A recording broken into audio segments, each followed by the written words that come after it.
Hey folks, welcome to Bad GM's Campaign Build-A-Log. I'm the Bad GM Wayne Davis, and this is the show where we build an entire campaign from scratch that you can run for your group starting tonight, if you're so inclined.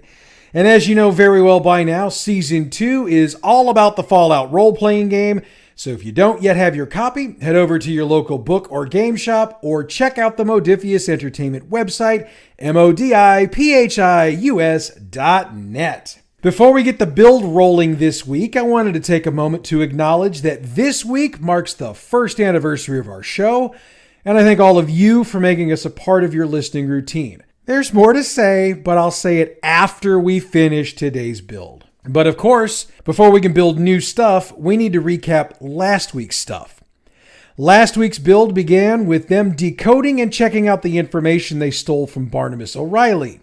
What they found was that while the Dome facility was coming up with formulas to introduce additives into the food chain in order to make folks more compliant, they have no idea where it's being manufactured. They do know it's not Union Station, so that leads a dead end. Victor informed the group that their actions in obtaining the information have led to O'Reilly placing a 250 cap bounty on each of their heads, and the group had three options of what to do. Kill O'Reilly, take a job from Victor while he worked to get the bounty removed, or meet with Melanie Zombrowski at Lemp Brewery to see if she can help them with O'Reilly. Look, even if they killed him, they still needed to get away for a bit while the bounty was removed, so they most likely took the job from Victor anyway, and in that instance used it to pay back the favor they already owed him. The favor was to head to Lime, which is south of downtown, and deal with the raiders stealing from the bird's eye view. They got there, got the lay of the land, and took out the raiders stealing from the store. They returned to downtown, reported their success, and that's where we wrapped the build. As we start the build this week, the group finds itself in a situation it hasn't been in a bit. They've got no job lined up. They don't have any information about Jackson Denman or Jessup Chemicals, and while they do know that Garson Tactical is gunning for them, they're not sure who they'd need to get to in order to make that go away. So, they need something new to do. Sort of goes without saying, they've probably got feelers out checking for the location of another Jessup Chemicals facility, for Jackson Denman or his sister, and for someone they can talk to at Garson Tactical. For the moment, however, they are coming up empty. So, it's time for them to hit up a job board. Fortunately for them, there just happens to be one in the center of the shopping district of Diamond Pass. We'll assume they're here since this is where they're most likely been spending a lot of their time. There are 4 jobs on the board. Need to have a package delivered. See Kelvin at the End Zone Tavern at the Dome. If you're good at extermination, I've got caps for you. Gives an address about 11 blocks from Diamond Pass. Will pay well for a case of Nuka-Cola Quantum. If you've got one, see Sylvia at the Twisted Top in the Central West End. Supplies needed. See Martin at the Lime Ferry Station for more details. So, lots of options and lots of variety. Since my group grabbed all 3 of the available jobs last time, I'm pretty sure they're going to do that again this time.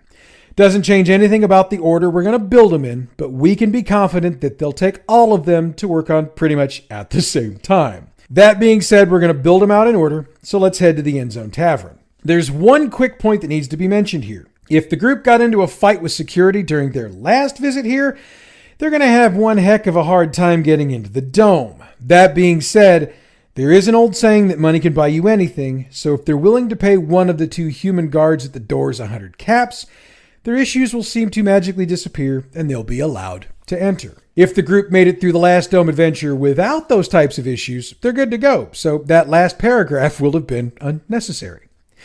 The End Zone Tavern is located approximately in the center of what was the eastern end zone of the field. Surrounded by 3- and 4-story buildings, the end zone, much like Victor's Place in Diamond Pass, stands out for coming in at only 2. It, too, is a product of its environment. It's loud, rowdy, and uncouth.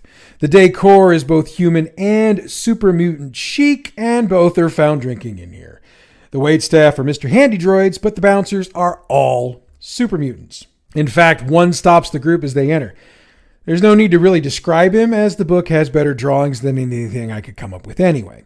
We just need to note that he's wearing only pants and boots, no shirt, and it looks like he lifts houses on his downtime because his muscles seem to have their own muscles. The only thing he wants to know is why the group is here, and when they respond about the job board, he'll nod towards the bar. Kelvin owns bar. Kelvin tends bar.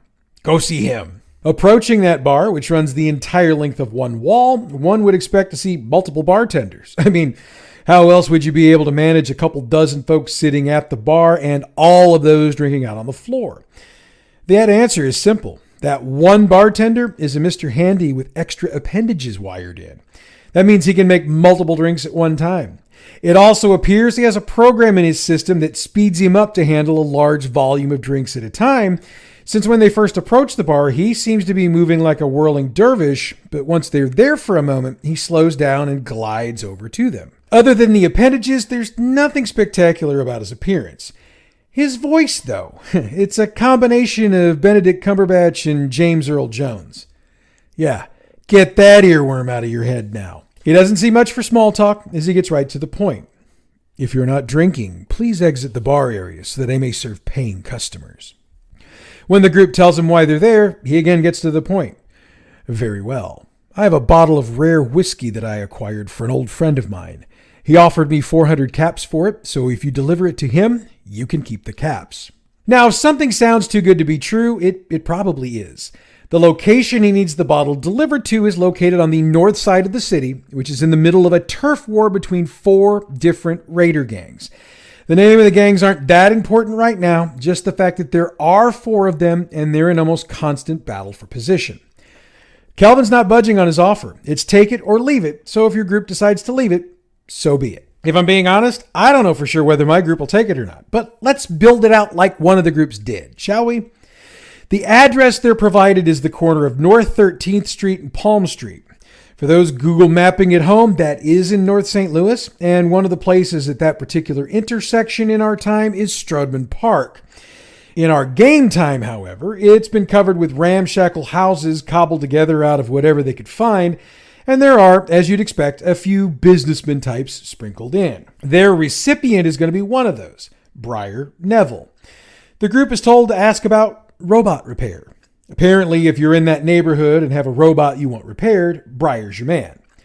And Kelvin won't say anything else about Briar, just that he's the intended recipient. Before we go any further, I'm sure the thought might cross your group's mind to keep the booze for themselves and either drink it or sell it. That's up to them, but if they choose to do it, Kelvin's got a long memory, as you'd expect from a robot, so they'd do well to avoid the dome for a while if they make that choice. Which, if we're going to be honest, might make some of our adventures down the line a little bit more interesting. Anyway, it'll take about 20 minutes to get to the spot, though it's going to take longer than that in reality, since the group will run into 2 of the factions fighting over the area. The first group they'll run into will try to ambush them about 5 minutes into the walk. I'll lay out the composition of the group in a minute, but the one thing that they have that makes them distinctive are the yellowish bandanas they have displayed on their persons somewhere. The group consists of 2 more than the total number of the group. Regardless of how many that turns out to be, there's 1 Raider boss, stats on 387, and 2 Raider scavvers, stats on 389. The rest are just plain Raiders. Those stats are on 386. This should be your standard cakewalk for the group thanks to the low levels of the Raiders. However, a 4-person group might find itself in a pickle, so if that's the case, drop the plain Raiders and go with the 3 biggies. The second group they run into is about 15 minutes into their walk. These dudes have black cloths or bandanas on them. Their composition is also different, and it's 1 for each member of the group divided among an equal number of gunners and mercenaries, and the stats for both are on page 392. Now, if you've got an odd number of group members, have that odd number be a gunner. This one will be a challenge, in theory, and that's what we're looking for. After the cakewalk earlier, the group should feel like it's being challenged a bit, especially since we're starting to open up and make better weapons and armor available to them. Neither group will identify themselves, nor will they talk much other than to just talk smack to the characters during the battle, so don't worry about the details. Just use your best combat smack talk and make your point clear. 5 minutes of walking after this last run-in gets them to their location. The corner of North 13th and Palm has stuff crammed on all 4 corners, but since they were told to use the northwest corner, they're headed for the right spot. As they approach, there's another group of armed men standing at a sort of attention. They don't raise their weapons at the group, but it's obvious they're paying attention to anyone who gets close to the neighborhood. One of the group appears to be a leader of some sort, and he'll approach the group. And don't worry about the name unless you're the sort of person who needs to name everyone. If that's the case, name him whatever you feel comfortable with. He'll ask what the group needs, and when they mention they're looking for robot repair, he'll smile and offer to escort them to Briar. For the record, this does work better if they've got a robot in the party. Otherwise, they may have to admit they're delivering a package to him. It's okay if they have to say it. These guard types are just making sure the riffraff stays out. In fact, if they mention their confrontations, the guard will chuckle and tell them they ran into the Yellow Jackets and the Black Death. He'll note there are two more groups out there, the Messiahs and the Liberators, and they're known for their white colors and blood red colors, respectively. Oh, and if they don't say anything to the guard but do say something to Briar, that's when they'll find that stuff out. Briar's abode is not too far away from the corner, and it's obvious he's trying to blend into the surroundings as there are no signs denoting what he does. The front of his place is as simple and basic as those all around it, and it's about the same size as the rest. And it looks just as shabby, if we're being honest here. When they get there, the guard stands back and allows the group to knock on the door. And there might be someone in the group surprised as to who answers. A 5-foot ghoul, wearing cargo pants and a button-down shirt at least 2 sizes too big. He's got glasses on with Coke bottle lenses, or would those be Nuka bottle lenses? He seems a bit surprised to have company, and his high-pitched voice shakes a bit as he speaks. Can I help you? When the group tells him why they're there, he breathes an audible sigh of relief and motions to the guard to go ahead and leave. He invites the group inside. That being said, though, they probably don't want to stay here for very long. The place looks like a hoarder's paradise with various robot components and computer stuff spread out all over the place. And by the looks of it, he's got so much mismatched stuff, there's no way he could assemble an entire anything from this. But then again, maybe he could. He requests to see the bottle, and when they show it, he produces the tin with the caps in it and waits for them to count them. He'll tell them he won't be offended if they do. And unless they need repairs, that should do it for this job. If they need repairs, he starts at 100 caps for the diagnosis and applies those to the cost of whatever parts are needed.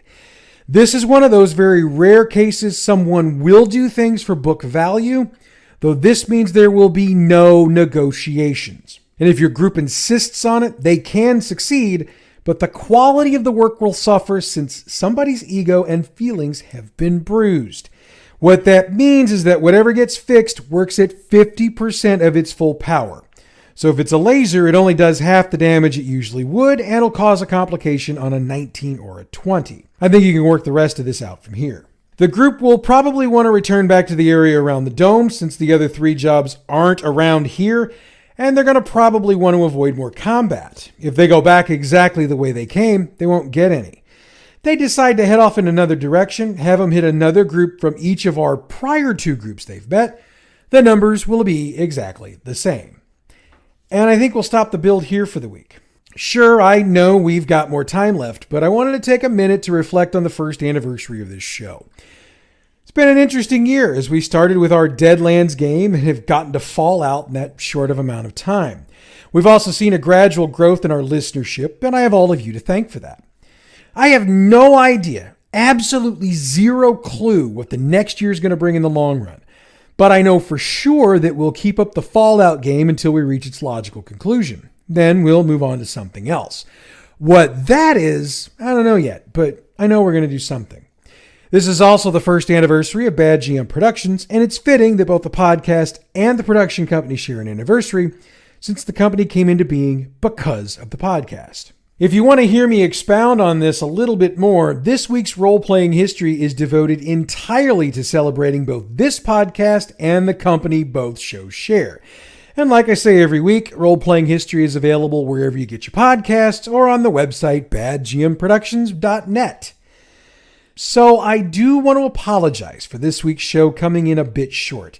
As I was writing this show, I was recovering from a medical procedure I'd just had, and I honestly didn't have the energy to crank out the length of show that I usually would. So again, I do apologize. I am going to make it up to you next week, though, because we're going to cover 2 of the remaining 3 tasks on the job board. As always, all Fallout role-playing game materials referenced on this show are the trademarked and copyrighted properties of Modiphius Entertainment through their license with Bethesda Games and are used on this podcast for entertainment purposes only. If you're interested in checking out all of the fine products produced by Modiphius, check out their website, modiphius.net. The music we use for this show comes from Pixabay.com. Check them out for all your license-free, royalty-free music needs. Bad GM's Campaign Build-Along is a production of Bad GM Productions. Check us out on Facebook at facebook.com/gaming/BadGMProd, on Twitter at BadGMP, YouTube and Tumblr it's Bad GM Productions. You can email us badgmproductions@gmail.com, and online that website again is badgmproductions.net. Next week, we build out 2 new jobs for our group to complete, and things should only start getting more interesting from there. But that's next week. Until then, I'm the Bad GM Wayne Davis, and I'll see you at the game table.